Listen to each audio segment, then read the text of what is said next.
आप सबकी सलामती हो। आपकी भी सलामती हो। उम्मीद रखता हूँ कि आप सब खैरियत से होंगे।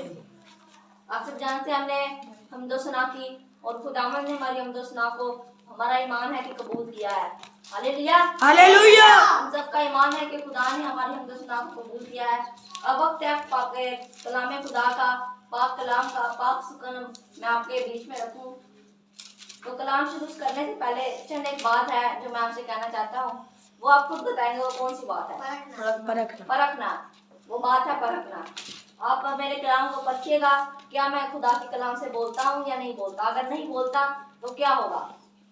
हमारा ईमान बदल जाएगा। हमारा तो आपका लोगों का ईमान बिगड़ सकता है, आप गुमराह हो सकते हैं, खुदा से दूर हो सकते हैं।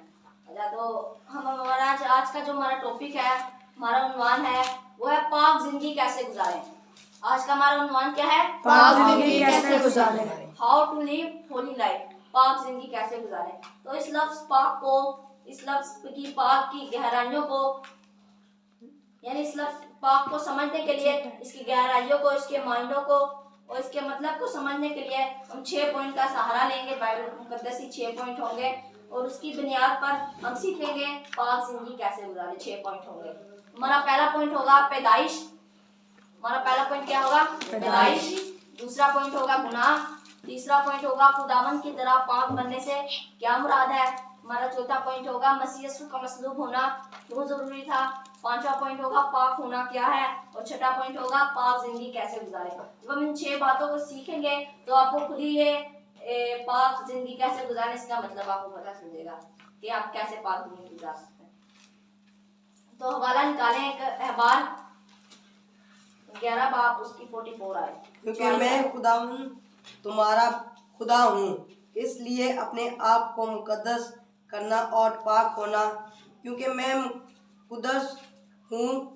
सो तुम किसी तरह के रेंगने वाले जानवर से जो जमीन पर चलता है और अपने आप को नापाक ना करना। यहाँ पे खुदा फरमा रहा है एबार की किताब में, एबार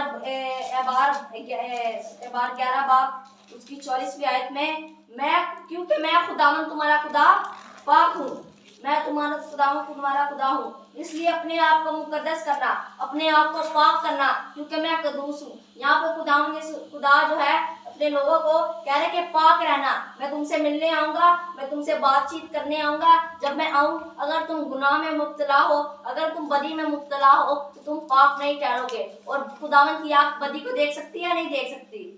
नहीं देख सकती। अगर बनी इस्राइल बदी कर रहे होते और खुदा उनसे मिलने के लिए आ जाता तो क्या होता?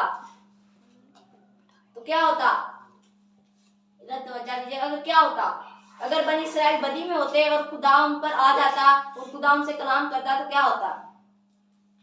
वो जलकर भस्म हो जाते। इसलिए खुदा उनका कलाम फरमाता है कि अपने आप को मुकद्दस करो, अपने आप को पाक करो, क्योंकि मैं खुदा तुम्हारा खुदा पाक हूँ।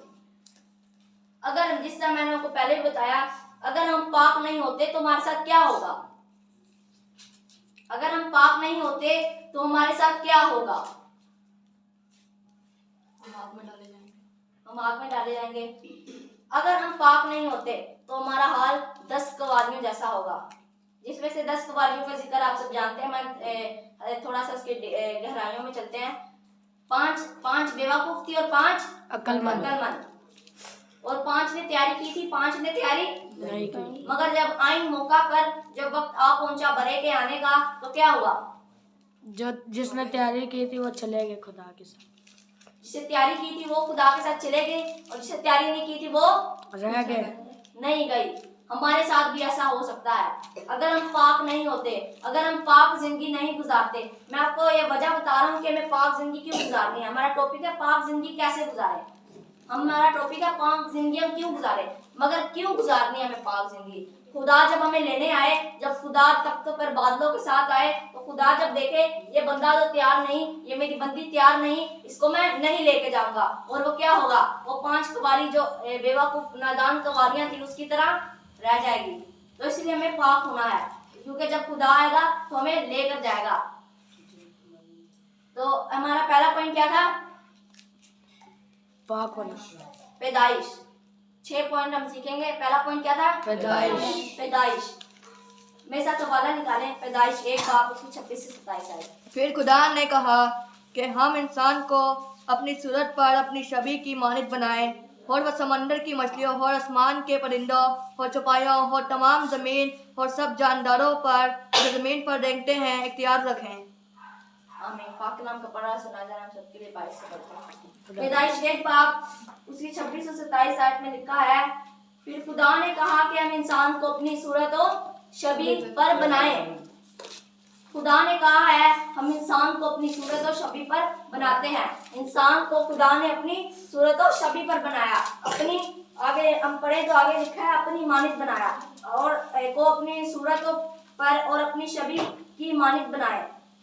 यहाँ पे खुदावन का खुदा फरमा रहा है। उसके बाद में जब 28वीं आयत पढ़ते हैं तो खुदा ने इंसान को नर और नारी पैदा किया, यानी 2 जेंडर बनाए, मेल और फीमेल। उससे पहले आता है फिर खुदा ने कहा हम इंसान को अपनी सूरत पर अपनी छवि पर अपनी मानद बनाए। अपनी मानद बनाए। जो मानद का वर्ड है इसके बारे में आप क्या आपकी राय है? क्या वजूहात आप लेते हैं? क्या वजूहात है आपके ज़हन में अपनी मानद बनाने से?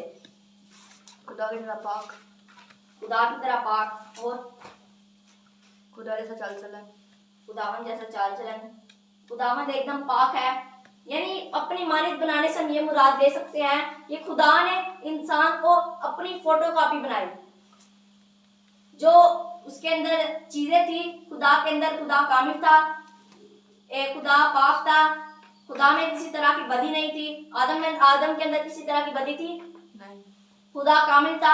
आदम से गुनाह करने से पहले जब आदम ने गुनाह नहीं किया था कि आदम कामिल था, है था।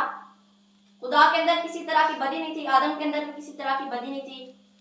तो ऐसे कह सकते हैं खुदा ने आदम को अपनी मानद बनाया, अपनी फोटो को भी बनाया, अपना अक्स बनाया। जिस तरह आप देख सकते हैं मेरा हाथ है, यहाँ पे अक्स जा रहा है मेरे हाथ का, इसी तरह खुदा ने इंसान को बनाया। खुदा ने इंसान को अपनी मानद बनाया, इसका ये मतलब है। खुदा ने अपने ऐसे किया, खुदा ने आदम को अपनी मानद बनाया। जब खुदा ने आदम को बनाया क्या वहां तब गुनाह था? नहीं। तब गुनाह नहीं था, तब गुनाह का नामो निशान भी ना था। आदम को पता ही नहीं था गुनाह क्या होता है। आदम को पता ही नहीं था। आदम गुनाह से एकदम खाली था। आदम तब एकदम प्योर था, यानी गुनाह से एकदम पाक था, गुनाह से एकदम बरी था।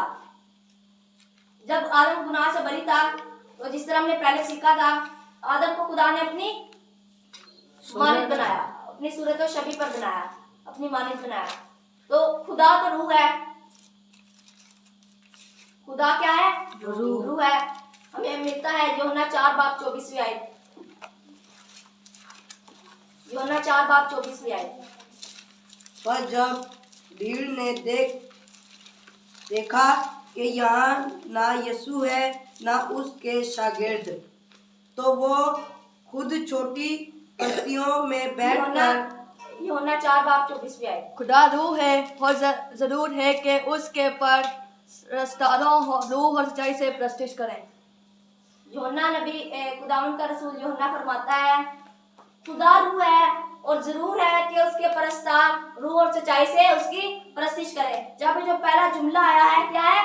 खुदा क्या है? रूह है। और खुदा ने इंसान को अपनी सूरत और छवि पर बनाया।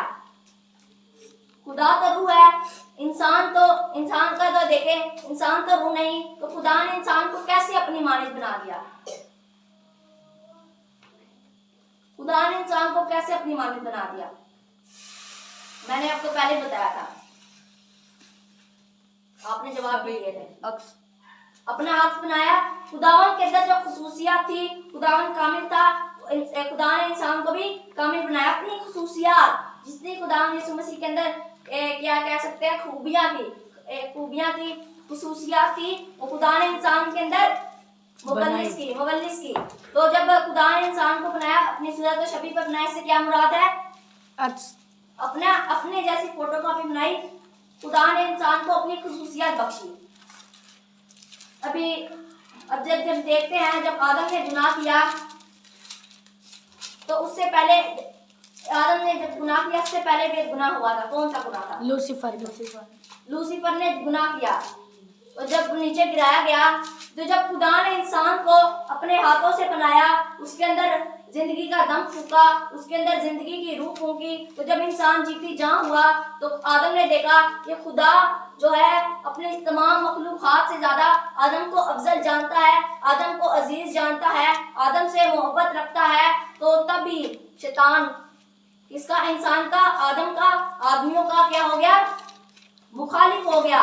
जब लूसीफर ने देखा, जब इब्लीस ने देखा तो के खुदा जो इसने इंसान को बनाया है मुझसे भी ज्यादा इस चीज को अजीज जानता है, तमाम मखलूकात से ज्यादा आदम को अजीज जानता है। इस आदम को अजीज जानता है जिसने इसको अपने हाथ से बनाया है, अपने हाथ से बनाई हुई चीज को ज्यादा अजीज जानता है। तो तभी जब उसने देखा कि ये सब हो रहा है, खुदा आदम से मोहब्बत रखता है, बेपनाह मोहब्बत रखता है, तो तभी लूसीफर ने क्या किया?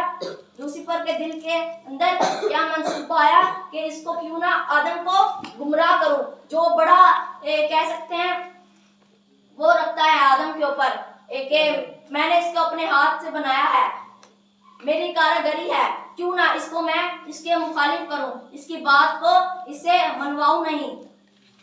खुदा ने आदम को एक हुक्म दिया था कि तू ये दरख्त का फल ना खा। कि तू बाग के बीचों बीच जो फल है, नेकी और बदी का फल है, उसे नहीं खाना। और जब खाया तो क्या हुआ?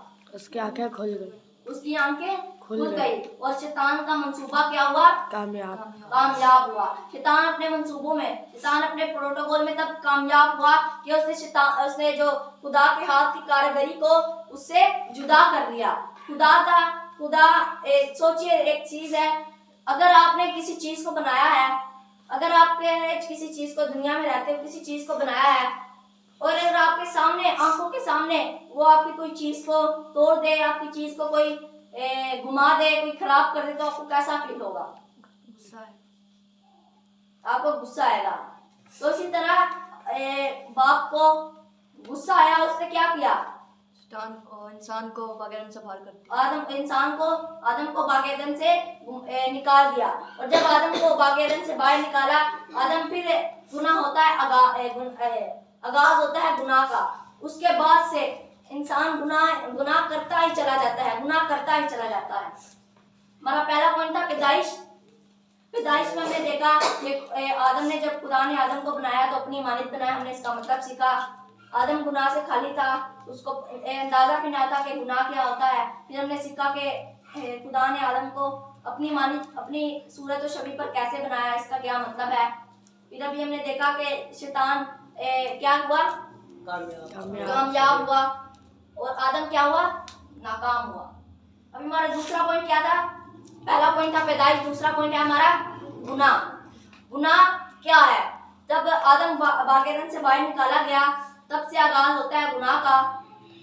और उसके बाद गुनाह होता है, आदम के जो दो बेटे हैं, बड़ा जो छोटा भाई होता है बड़े भाई को कत्ल कर देता है। उसके बाद से गुनाह बढ़ता चला जाता है, गुनाह अरूज पर आ जाता है। अभी हम गुनाह की थोड़ी हिस्ट्री देखें तो गुनाह को इब्रानी में कहते हैं खत। ये उर्दू में भी हम पढ़ते हैं खता। ये लफ्ज जो हम उर्दू में पढ़ते हैं, ये इब्रानी का वर्ड है। एक गुनाह को कहते हैं खत, और गुनाह का जो प्लूरल है, उसके जो प्लूरल है उसको कहते हैं खता। खत सिंगल को कहते हैं खत, और जो गुनाह करते चले इसको कहते हैं खता। और इसको ग्रीक में कहते हैं हमार्शिया। क्या कहते हैं? हमार्शिया। इब्रानी में क्या कहते हैं? खता, और ग्रीक में कहते हैं हमार्शिया। और जब हम ग्रीक में इसका मतलब देखते हैं तो इसका मतलब बनता है नाकाम होना, गलत चुनाव करना, मंसूबे को रद्द करना। इसका क्या मायने है? नाकाम होना, मंसूबे को रद्द करना और गलत चुनाव करना, एक गलत राह में चल पड़ना। जब आदम, आप सब जानते हैं, जब आदम ने गुनाह किया तो इसका मतलब यह था, आदम नाकाम हुआ, खुदा की बात को मानने में, खुदा के मंसूबे को मानने में नाकाम हुआ।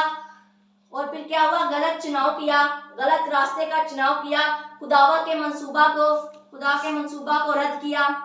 ये काम किया आदम ने। और आज हम ये भी काम करते हैं। जब हम गुनाह करते हैं तो हम नाकाम होते हैं, गलत चुनाव करते हैं, मंसूबे को रद्द करते हैं। और आदम के अलावा भी बहुत सारे बाइबल में करैक्टर हैं जो नाकाम हुए, खुदा के मंसूबे को पूरा करने में नाकाम हुए। मेरे साथ हवाला निकालें, याकूब 4:17। पर जो कोई भला करना जानता है और नहीं करता है, उसके लिए ये गुनाह है। यहाँ पे क्या लिखा है, जरा अन्ना से एक बार जोर से पढ़ें। पर जो कोई भलाई करना जानता है और नहीं करता, उसके लिए ये गुनाह है। पर जो कोई भलाई करना जानता है नहीं करता, उसके लिए ये गुनाह है। जब आदम को नहीं पता था गुनाह क्या है, जब सांप ने, पुराने अजदहा ने आदम को बरगलाया तो जब नाकाम हुआ। इसके अलावा भी बाइबल मुकद्दस में बहुत सारे करैक्टर हैं, जरा इधर तवज्जो दीजिए। इसके अलावा भी बाइबल मुकद्दस में बहुत सारे करैक्टर हैं जो नाकाम हुए हैं। हम 3 करैक्टर पर बात करते हैं। पहला है साउल। साउल कौन था? साउल बादशाह, बनी इस्राइल का पहला बादशाह था। और वो क्या हुआ, नाकाम हुआ। अपनी सल्तनत को बरकरार रखने के लिए क्या हुआ, नाकाम हुआ। एक ऑनर, एक बड़े ओहदे की बात है कि इस्राइल का पहला बादशाह होना, एक बड़ी ममलिकत का पहला बादशाह होना, बड़े एजाज की बात थी उसके लिए। मगर वो क्या हुआ, अपने ओहदे को बरकरार रखने में क्या हुआ, नाकाम हुआ। खुदा की जिंदगी में उसके लिए प्लान था, खुदा की जिंदगी में साउल के लिए एक मंसूबा था, मगर क्या हुआ, इसने मंसूबे को रद्द किया, खुदा के मंसूबे को रद्द किया। अभी हारून के बेटे आप सब जानते हैं, निदब और अबीहूद। हारून के 2 बेटे थे, वो भी नाकाम हुए। उनको कहानत का काम सौंपा गया। जब उनको कहानत का काम सौंपा गया तो कहानत के काम को बरकरार रखने में क्या हुए, नाकाम हुए। खुदावन के हुजूर बदी की ऊपरी आग जलाई, शमादान में ऊपरी आग जलाई, और क्या हुआ, खुदा की आग आई और उन दोनों को भस्म कर दिया। अभी नए ऐतनामे से हमारा करैक्टर है यहूदा, नाकाम हुआ। उसके लिए हम देखें तो उसके लिए आसमान पर एक तख्त था, सोने का तख्त था, एक सोने का ताज था। इधर सुनिएगा, सोने का तख्त था, सोने का ताज था उसके लिए। मगर क्या हुआ, उसने अपने तख्त को, उसने अपने ताज को, उसने अपनी सफेद पोशाक को, पाकीज़ा पोशाक को क्या किया, खो दिया। नाकाम हुआ वो भी। उसने गलत चुनाव किया, उसको पता था कि ये गलत चुनाव है, उसने गलत चुनाव किया। मंसूबे को, खुदा की जिंदगी में जो उसके लिए मंसूबा था, उसने पूरी दुनिया में मुनादी करनी थी। आप सब जानते हैं 12 रसूलों ने पूरी दुनिया में मुनादी की, कोई किस मुल्क में गया, कोई किस मुल्क में गया। तो इसने भी एक मुल्क में मुनादी करनी थी। खुदा ने इसकी जिंदगी में एक मंसूबा रखा हुआ था कि इसने इतनी जानों को तब्दील करना है, इसने इतना फल बटोरना है, इसके लिए इसका ये अंजाम होगा, इसके लिए ये काम होगा। मगर क्या हुआ, नाकाम हुआ। इसी तरह आदम के अलावा भी बहुत सारी शख्सियत हैं जो खुदावन के मंसूबे को बरकरार रखने में क्या हुई, नाकाम हुई। अभी हम देखें तो आज इंसान की जिंदगी इतनी आसान हो चुकी है कि बात ही ना कीजिए। खुदा ने इंसान को बड़ी छूट दे रखी है, बहुत ज्यादा छूट दे रखी है। इसमें हम थोड़ी बात करें, जब आदम ने गुनाह किया तो जब आदम निकाल दिया गया, आदम क्यों निकाला गया था पागलपन से? गुनाह की वजह से, गुनाह की वजह से। एक और वजह थी, नाफरमानी। फल। कौन सा फल? जिंदगी का फल ना खा ले। जब आदम ने गुनाह किया, आदम बाहर निकाला गया, इसलिए खुदा ने निकाल दिया, खुदा ने नहीं था निकाला था। इस पे हम आगे चल के बात करेंगे और डीपली थोड़ी बात करेंगे। खुदा ने आदम को नहीं था निकाला। जब आदम बाहर निकला पागेदन से, तो इसलिए निकला, खुदा ने निकाला कि वो क्या है, नेकी और बदी का जो फल उसने खा लिया था। अभी उसने नेकी और बदी का फल खा लिया तो जिंदगी का फल ना खा ले, जिंदगी का फल ना खा ले। और आज हमारे लिए जिंदगी का फल क्या है? खुदा का कलाम। ये है खुदा का कलाम, हमारे लिए क्या है? जिंदगी का फल है। आदम ने जब गुनाह किया तो आदम निकाल दिया गया। आज हम मुसलसल गुनाह करते हैं। आदम ने एक गुनाह किया था मगर क्या हुआ, निकाल दिया गया। आज हम दिन में कितने गुनाह करते हैं, कितनी बदियां करते हैं, कितनी खताएं करते हैं, मगर खुदा हमें नहीं निकालता, खुदा हमें नहीं निकालता। इसी तरह खुदा ने आदम को निकाल दिया मगर खुदा हमें नहीं निकालता। क्यों? क्योंकि हमें खुदा ने मौका दिया हुआ है। खुदा ने हमें मौका दिया हुआ है कि ये तेरी हदूद है, ये तेरी जिंदगी है। इससे पहले अगर तूने तौबा कर ली तो तू क्या ठहरेगा? रास्तबाज ठहरेगा। और देखिए तो आदम को क्या कहते हैं, कह सकते हैं माफ कर, खुदा ने आदम को माफ करने का आदम को माफी मांगने का मौका भी नहीं मिला था। आज हम गुनाह करते हैं, माफी मांगते हैं, गुनाह करते हैं, माफी मांगते हैं। तो खुदा ने आदम को जिंदगी के फल से, जिंदगी के दरख्त से जुदा किया ताकि इस जिंदगी के दरख्त से ना खाए। और आज हम जिंदगी का दरख्त, जिंदगी का फल जो हमारे बीच में है, जो हमारी अलमारियों के ऊपर पड़ा रहता है, मिट्टी आ जाती है उसके ऊपर, नहीं पड़ते, कपड़ों में लपेट के रखा हुआ है, ऊंची जगह पर रखते हैं इसके तकद्दुस के लिए, इसका तकद्दुस पामाल रहे, मगर इसका तकद्दुस, इसका जो जलाल है पड़े रहने से नहीं होगा। ये पड़े रहने के लिए नहीं बनाई गई, ये आपके और मेरे पढ़ने के लिए बनाई गई है, ये आपके और मेरे पढ़ने के लिए बनाई गई है। आज जब हम खुदा का कलाम पढ़ते हैं तो क्या होता है, हम भूल जाते हैं, मगर जब हम पुराने नियम में देखते हैं तो खुदा का कलाम मूसा से पहले नहीं लिखा गया था। तो जब खुदा उन पर खुद जाहिर होता था, वो इंतजार करते थे कि खुदा आएगा, हमें कोई नई चीज बताएगा, हमें कोई नया कवानीन बताएगा, नई शरीयत देगा, हमें कोई नई चीज बताएगा, हम उस पर अमल करेंगे। मगर आज पूरी शरीयत, पूरा खुदा का कलाम हमारे दरमियान मौजूद है, जिसकी वजह से आदम बाहर निकाल दिया गया ताकि ना खाए इसको। उसकी वजह से क्या हुआ, उसकी वजह से आदम जिस बाहर निकाला गया ताकि फल ना खाए, आज हमारे सामने फल पड़ा हुआ है, आप सबके हाथ में फल है। इसी वजह से आदम बाहर निकाला गया ताकि ये ना खा ले। एक ऐसी बड़ी चीज जिसको आदम ना खा ले हमारे सामने है, मगर सवाल ये है कि हम उसे पढ़ते हैं नहीं पढ़ते, क्या हम उसे पढ़ते हैं नहीं पढ़ते? नहीं पढ़ते। तो क्या करना है, पढ़ना है नहीं पढ़ना? पढ़ना है। अच्छा, हमने देखा कि खुदा ने हम सबको मौका दिया। अभी हम एक और बात सीखते हैं कि आज हम गुनाह करते हैं, खुदा हमें माफ कर देता है। क्या खुदा ने आदम को माफ किया? क्या खुदा ने आदम को माफ किया? नहीं। हमें क्यों माफ करता है? हमें मौके बार बार देता है, हमें बार बार मौके देता है। खुदा की कलाम में लिखा है अगर सादिक गिरे तो उसे 7 बार नहीं 70 बार उठा करने की ताकत और कुदरत रखता है। यीशु की कुर्बानी की वजह से, यीशु की कुर्बानी की वजह से हमें मौके मिल रहे हैं। अच्छा, अभी हम बात पर आते हैं कि खुदा ने आदम को क्यों निकाला है, ताकि बाग-ए-अदन का फल ना खा ले, ताकि बाग-ए-अदन में जो फल था नहीं खा ले। अच्छा, अभी हम बात पर आते हैं कि आदम को खुदा ने क्यों निकाला था। कि आदम ने वो जो क्या क्या कह सकते हैं, खुदा ने आदम को निकाला था या खुद निकला था? आदम खुद निकला।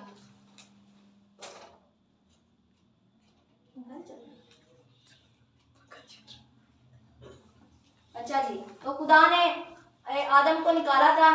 क्या आदम खुद निकला था या खुदा ने निकाला था? खुद निकला था। खुद निकला था।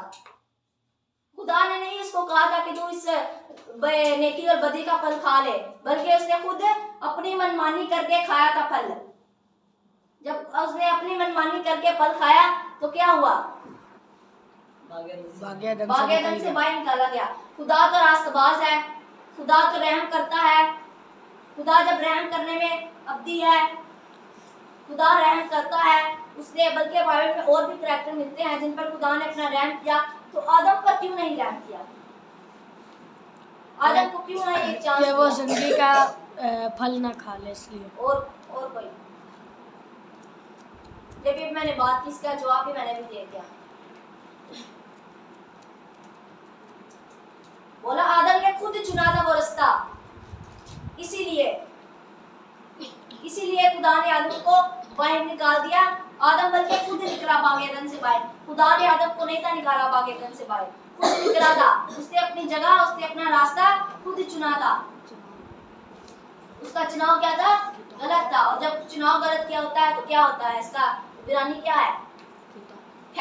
खता। आदम से क्या हुई थी? खता हुई थी। अभी हम देखते हैं कि गुनाह क्या है। हमारे पॉइंट था अभी आदम, आपकी जिंदगी में दोज़ख क्या है? दोज़ख क्या है? आग के बट्टे। आग की भट्टी। आज इंसान के ज़हन में ये बात चल रही है कि दोज़ख आग है। दोज़ख, अगर हम बुरे काम करेंगे तो हम आग में डाले जाएंगे, मगर असल दोज़ख आग नहीं है। असल दोज़ख आग नहीं है। जो असल दोज़ख है, जो असल कह सकते हैं, क्या कह सकते हैं, असल वो दोज़ख है, वो खुदा से जुदाई है। असल दोज़ख आदम को मिली थी।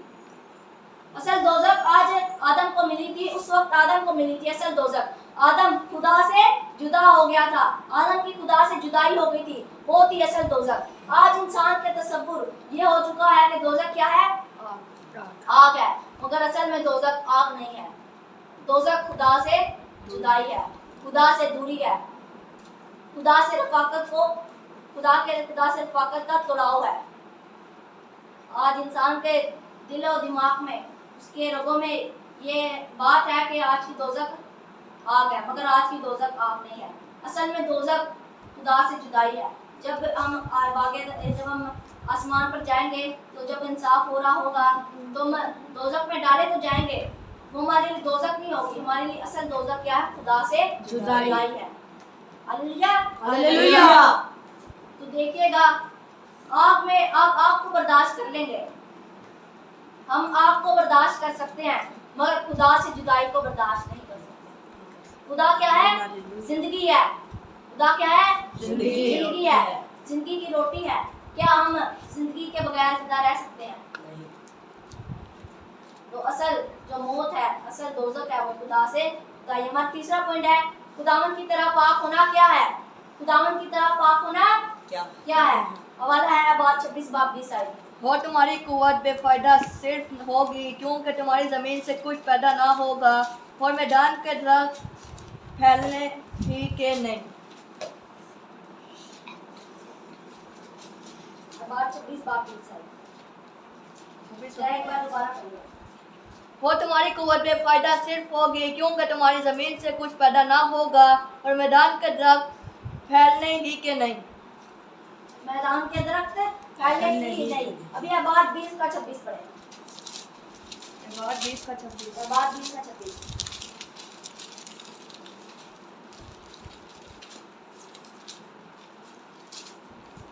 और तुम मेरे लिए पाक बने रहना, क्योंकि मैं जो खुदावत हूँ, पाक हूँ, और मैंने तुमको और कौमों से अलग किया है ताकि तुम मेरी ही रहो, ताकि तुम मेरी ही रहो। हमने पढ़ा है बात 26 का 20। वहाँ पे क्या लिखा था? नाफरमानी की सजा लिखी थी। तो तुम्हारे जो क्या कह सकते हैं, तुम्हारी पैदावार, ज़मीन की पैदावार नहीं होगी।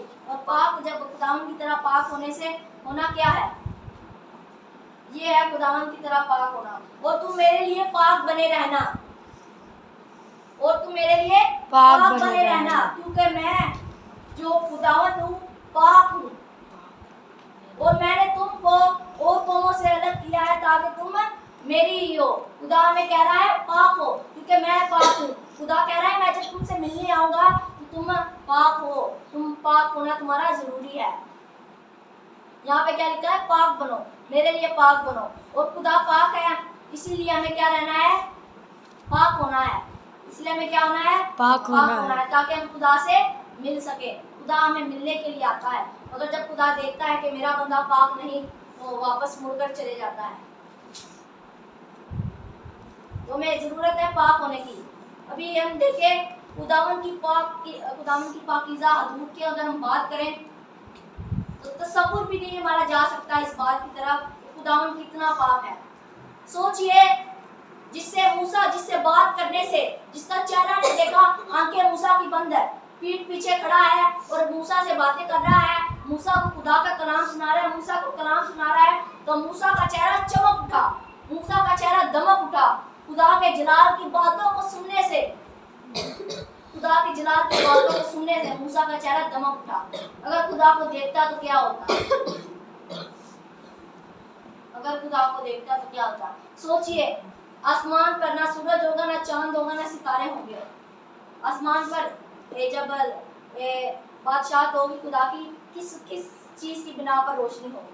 खुदावन के नूर खुदावन की। के नूर से, खुदावन के चेहरे की आबोताब से पूरा जो आसमान होगा, पूरा बाग-ए-अदन होगा, पूरा जो नया यरूशलेम होगा, नया आसमान नई ज़मीन होगी, पूरी खुदा के जलाल से महरूम होगी। और तब ना अंधेरा होगा, अंधेरा का नामो वजूद भी ना होगा, अंधेरे का नामो वजूद भी ना होगा, वजूद भी ना होगा अंधेरे का। क्यों?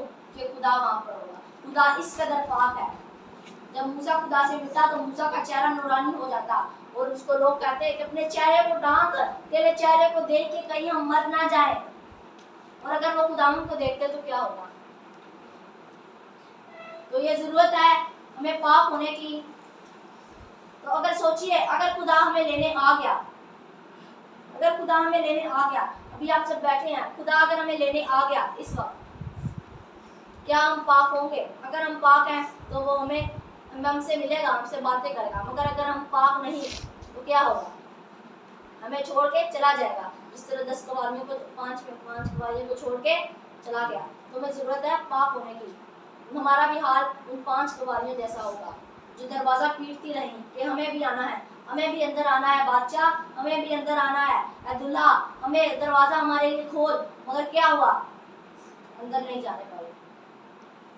खुदा ने हमें बनाया है, वो चाहता है कि वो इंसान से मिले, वो इंसान से रफाकत करे। जिस तरह मैंने आपको पहले बोला था कि खुदा की बनाई हुई हाथ की चीज़ जे खुदा कितना मोहब्बत करता होगा, खुदा उसको कितना चाहता होगा, खुदा को कितनी मिलने की आरज़ू होती होगी, और खुदा हमसे आज मिल नहीं पाता। खुदा की आरज़ू है, खुदा की तमन्ना है हमसे मिलने की, मगर हमसे मिल नहीं पाता। क्यों? बदी की वजह से। हम पाक नहीं हैं। तो ज़रूरत है हम पाक हो, क्योंकि हमारा बनाने वाला, हमारा बनाने वाला, हमको खलक करने वाला, इस कायनात को खलक करने वाला क्या है? पाक है। हमें ज़रूरत है पाक होने की।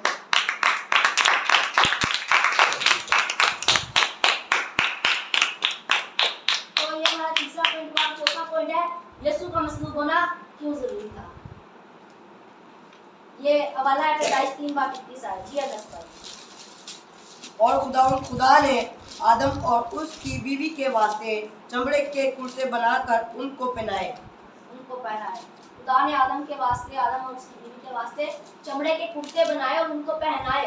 यहाँ पे पहली बार खुदावंद यीशु मसीह की मौत का जिक्र है। खुदावंद यीशु मसीह के मरने की प्रोफेसी पहली बार यहाँ पे कोड हुई है। ये खुदावंद के मरने की प्रोफेसी है कि खुदा ने आदम के लिए चमड़ा बनाया। चमड़ा कहाँ से आता है? इन्हें तो वजह दीजिए। चमड़ा कहाँ से आता है? भेड़ की खाल से, भेड़ की खाल से, बर्रे की खाल से। और बर्रा कौन है? हमारे खुदा खुदावंद यीशु मसीह। इसीलिए यूहन्ना खुदावंद यीशु मसीह की बाबत लिखता है कि ये वो बर्रा है जो अज़ल से कुर्बान हुआ जाता है। ये वो बर्रा है जो अज़ल से कुर्बान है।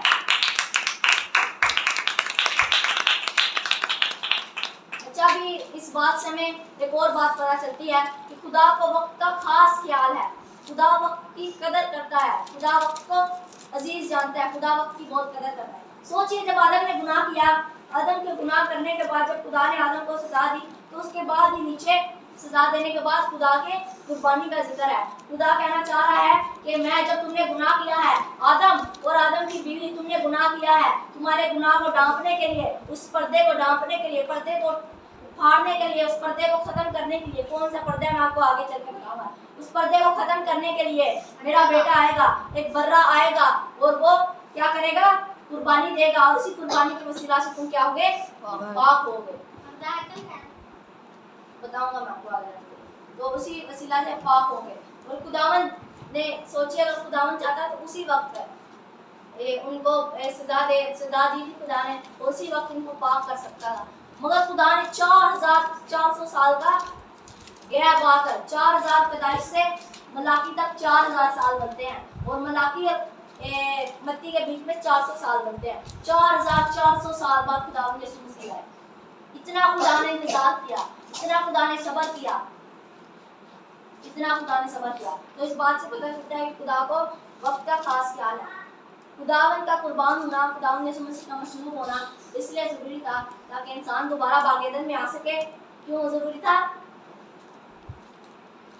ताकि इंसान बाकी दुनिया में दोबारा आ सके। हैकल का पर्दा फटे। हैकल का पर्दा इसलिए फटा कि खुदावंद यीशु मसीह मसलूब हुआ ताकि काहिन पाक मकाम से पाक तरीन मकाम में जा सके। इसीलिए खुदावंद यीशु मसीह कुर्बान हुए। खुदावंद यीशु मसीह इसलिए कुर्बान हुए ताकि रफाकत कायम हो सके। खुदावंद यीशु मसीह इसीलिए कुर्बान हुए, दीवार को ख़त्म करने के लिए खुदावंद यीशु मसीह कुर्बान हुए। जब आदम ने गुनाह किया तो खुदा के और इंसान के बीच में एक दीवार आ चुकी थी। उस दीवार को ख़त्म करने के लिए, उस दीवार को तोड़ने के लिए क्या हुआ? मसीह यीशु मसीह आया। कुर्बान हुए। अगर आदम गुनाह ना करता तो क्या कलाम मुकद्दस लिखा जाना था? नहीं। अगर आदम गुनाह ना करता तो कलाम मुकद्दस लिखा ही नहीं जाना था। शरीयत इसीलिए नाज़िल की गई ताकि इंसान पाक हो। हमने शरीयत की किताब में से पढ़ा है, 12वीं किताब में, वहाँ पे लिखा है पाक बनो, पाक बनो। मुसलसल याद दिलाया गया है पाक बनो। इसीलिए किया गया कि शरीयत नाज़िल हुई। शरीयत नाज़िल होने के बाद फिर खुदावंद यीशु मसीह कुर्बान हुए और दीवार को ख़त्म किया गया। तो हमने भी देखा, हमारा 5वां पॉइंट है पाक होना क्या है। आपकी नज़र में पाक होना क्या है? खुदावन की इबादत, खुदा कबूल करना। हम पाक वर्ड की थोड़ी हिस्ट्री देखें, तारीख देखें तो पाक वर्ड को इंग्लिश में क्या कहते हैं? होली कहते हैं और इब्रानी में कहते हैं कोदेश। पाक वर्ड को इब्रानी में क्या कहते हैं? कोदेश। और इसका मतलब है अलग कर लेना, चुन लेना। और खुदा ने इंसान को क्या कहा है? मैंने तुम्हें चुन लिया है, मैंने तुम्हें अलग कर लिया है, मैंने तुम्हें तमाम कौमों से अलग कर लिया है। तुम मेरी कौम हो, तुम पाक बनो। पाक बनने से मुराद है तुम अलग किए गए हो, तुम इस दुनिया से अलग किए गए हो। अगर आज मसीहत किस वजह से जानी जाती है? आज मसीहत घुल मिल गई है और खुदा ने क्या किया है? अलग किया है। हम अलग वर्ड को इस तरह समझ सकते हैं, खुदा ने इस तरह मुकद्दस किया है कि जिस तरह अर्नेस्ट भाई ने एक पेंसिल का डब्बा बॉक्स लिया है तो उसमें से एक पेंसिल उसने आदिल के लिए रख दिया कि एक पेंसिल आदिल के लिए है, तो पेंसिल क्या हुई? अलग। होली हुई, पाक हुई, कोदेश हुई। पेंसिल अलग की गई है। पेंसिल पाक है, किसके लिए? आदिल के लिए, क्योंकि वो आदिल के लिए रखी गई है। अर्नेस्ट ने आदिल के लिए रखी है, इसलिए पेंसिल क्या है? होली है। तो पाक वर्ड हमारा टॉपिक है, हमारा जो इस पॉइंट है, पाक होना क्या है? अलग कर लेना है, अपने आप को अलग कर लेना है, अपने आप को मखसूस करना है। इस तरह हारून ने अपने आप को मखसूस किया, इस तरह हारून ने अपने आप को मखसूस किया कहानत के काम के लिए। सैमुअल ने अपनी जिंदगी को, जहाँ पे बच्चे खेलते हैं, बच्चा बचपन आता है, बच्चे खेलते हैं, मोबाइल देखते हैं, खिलौने के साथ खेलते हैं, और उस वक्त सैमुअल क्या करता था? हैकल में काम कर, हैकल में काम करता था, खुदा का काम करता था। पालूस ने अपनी जिंदगी को वक्त कर दिया। जहाँ पे लोग आज क्या करते हैं? नाच गाना करते हैं, वहाँ पे पालूस क्या करता है? अपने लिए फोड़े खाता था। यीशु के लिए खुद को क्या करता था? कुर्बान करता था, फोड़े खाता था, और दुनिया से अलग हो जाए, जिस तरह हनूक दुनिया से अलग हो गया था। 365 बरस खुदा के साथ चला, अपनी जिंदगी को टोटली दुनिया के मुशाबे होने से बजाय अपने आप को अलग कर दिया। इस तरह दानियल ने अपने आप को अलग कर दिया। 21 दिन सोचिए, कोई दुआ कर सकता है? 21 दिन बगैर कुछ खाए, बगैर कुछ पिए, 21 दिन दुआ। यह सूरमा दानियल नबी, बुजुर्ग दानियल नबी से 21 दिन लगातार दुआ करता रहा। और मूसा, सोचिए मूसा कितना इंतजार करता होगा खुदा के कि खुदा आएगा, खुदा मेरे से बात करेगा, खुदा अपनी शरीयत मुझ पर नाज़िल करेगा। मूसा भी बहुत इंतजार करता रहा। मूसा ने भी अपने आप को दुनिया से अलग कर लिया था। और फिर दुनियावी ख्वाहिशात, पाक होना क्या है? दुनियावी ख्वाहिशात को अपने अंदर से मिटाना है, दुनिया के मुशाबे नहीं होना। सोचिए मूसा कलाम को पढ़ता, मूसा कलाम को सुनता तो उसका चेहरा क्या हो जाता था? नूरानी हो जाता था। तो मूसा का चेहरा खुदा के कलाम पढ़ने से, खुदा के कलाम को सुनने से क्या हो जाता था? नूरानी हो जाता। आज जब हम कलाम को पढ़ते हैं तो हमारा चेहरा क्यों नूरानी नहीं होता? हम क्यों नूरानी नहीं समझते नहीं कलाम? हम कलाम को बुनियाद हमारे अंदर नहीं सही रखती है। हम कलाम को उस तरीके से, उस लिहाज से समझते नहीं हैं जिस लिहाज से मूसा समझता था। तो हमें ज़रूरत है कि हम कलाम को उस बुनियाद से पढ़ें जिस बुनियाद जिस बुनियाद को, जिस तरह आप जानते हैं कि दुनिया में मुखालिफ मसीह आने को है और वो कलाम से ही गुमराह करेगा। तो हमें ज़रूरत है हम खुदा के कलाम को अच्छे तरीके से पढ़ें, अपने आप को महसूस करें, दुनिया से अलग हो जाएं, दुनिया के मुशाबे नहीं बने, दुनियावी ख्वाहिशात से दूर रहें। अभी हमारा आखिरी पॉइंट है, पाक जिंदगी कैसे गुजारें। अभी हमने 5 पॉइंट लिखे हैं। पैदाइश, गुनाह, खुदावंद की तरह पाक बनने से क्या मुराद है, मसीह यीशु का मसलूक होना क्या है और पाक होना क्या है। और चौथा पॉइंट है पाक जिंदगी कैसे गुजारे। मेरे पीछे पर पड़े, पाक जिंदगी कैसे गुजारे, पाक जिंदगी कैसे गुजारे। आज अगर हम मसीहत का हाल देखें तो टोटली तौर पर खुदा से जुदा हो चुकी है। इधर सुनिएगा जरा, आज अगर हम मसीहत का हाल देखें तो टोटली तौर पर मसीह से जुदा हो चुकी है, दुनिया के मुशाबे हो चुकी है, कोसों मील दूर है पाक वर्ड से, पाकीज़गी से कोसों मील दूर है, कोसों मील दूर है। क्यों? शैतान ने इस जहां की खुदा ने इनकी आंखों को बंद कर रखा है। हम शक्ल बन चुके हैं, दुनिया के हम शक्ल बन चुके हैं, रफाकत तोड़ दी है हमने।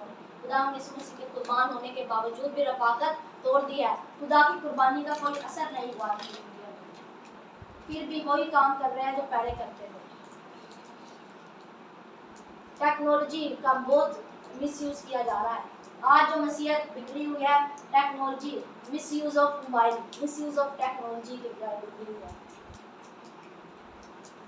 मिसयूज ऑफ शैतान जो सबसे ज़्यादा प्रोटोकॉल है इसका 21वीं सदी के मसीहत को बिगाड़ना, इसके अंदर बिगाड़ पैदा कर रहा है मोबाइल के ज़रिए से। हम मोबाइल के ज़रिए, मोबाइल को अच्छे तरीके से इस्तेमाल अगर हमें करना आए तो हम क्या हो सकते हैं, पाक हो सकते हैं। मोबाइल के ज़रिए भी हम पाक हो सकते हैं। अगर हम एक क्लिक करें तो अच्छी चीज़ें भी आ सकती हैं, बुरी चीज़ें भी आ सकती हैं। अभी ये आपके हैंड ओवर है कि आप क्या देखना पसंद करते हैं। हम इस तो मोबाइल में खुदा का कलाम सुन सकते हैं। अगर यहाँ गौर से, गुमराही भी बहुत है, जिस कदर मसीहत फैल रही है उस कदर गुमराही भी बहुत बढ़ती जा रही है। तो वक्त है कि हम अपने आप को पाक करें। हम इस तरह से भी पाक जिंदगी गुजार सकते हैं, खुदा के साथ रफाकत कायम करके। आदम, सोचिए आदम ने गुनाह क्यों किया था? ये आपका सवाल है, आदम ने गुनाह क्यों किया? क्यों? क्योंकि उस वक्त वो खुदा की रफाकत करेगा। शैतान ने तब आदम की जिंदगी पे तीर चलाया, आदम के ऊपर हमला किया जब आदम खुदा से दूर था, जब आदम खुदा से रफाकत में नहीं था। अगर आज हम खुदा की रफाकत में रहते हैं, खुदा की रफाकत में रहते हैं तो क्या होगा, हम गुनाह नहीं करेंगे। और जब गुनाह नहीं करेंगे तो हम क्या ठहराएंगे? हम क्या ठहराएंगे? पाक ठहराएंगे। फिर हम पाक जिंदगी गुजारेंगे। तो अगर आप पाक जिंदगी गुजारते हैं तो आपके लिए क्या होगी? आपको क्या, आपकी लेजर क्या है इसका? फिरदौस। फिरदौस। और असल फिरदौस क्या है?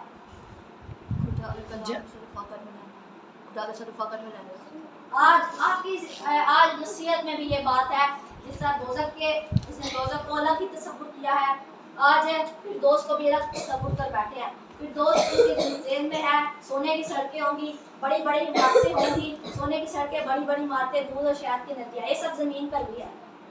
बताओ, ये आप सब जमीन पर भी है। आप चला जाइए बलूचिस्तान, क्या नहरें हैं, क्या एकदम साफ शफाफ पानी वहाँ पे आपको मिलेगा। पहाड़ों से, लहरों, नदियों से आता हुआ से एकदम साफ शफाफ पानी वो मिलेगा आपको। आप चले जाइए नाम का गान, स्विट्जरलैंड, इतनी खूबसूरत जगह हैं जमीन पर भी। और आसमान पर जो असल फिरदौस होगा, ये इसकी खूबियाँ बताई गई हैं, मगर असल फिरदौस जो है खुदा से रफाकत है, खुदा से रफाकत है असल फिरदौस। तो अगर आप पाक रहते हैं तो आप खुदा से रफाकत कर सकते हैं, खुदा से रफाकत कायम कर सकते हैं। मोबाइल का मिसयूज नहीं, मोबाइल को अगर आप सही तौर पर इस्तेमाल करें तो आप पाक हो सकते हैं। तो खुदा आपको पाक होना सिखाए, खुदा आपको पाक जिंदगी कैसे गुजारते हैं।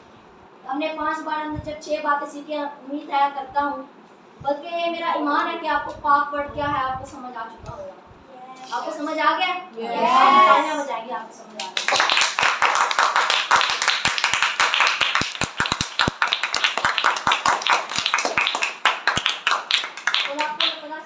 पाक किया है, आपको गुनाह के बारे में पता चल गया, मसीह यीशु का मसलूब होना क्यों जरूरी था आपको उसके बारे में पता चल गया, खुदावन की तरह पाक होने से क्या मुराद है आपको उसका पता चल गया, और आपको पता चल गया पाक जिंदगी कैसे गुजारें। तो खुदा आपको इस कलाम के वसीला से बड़ी बरकत दे।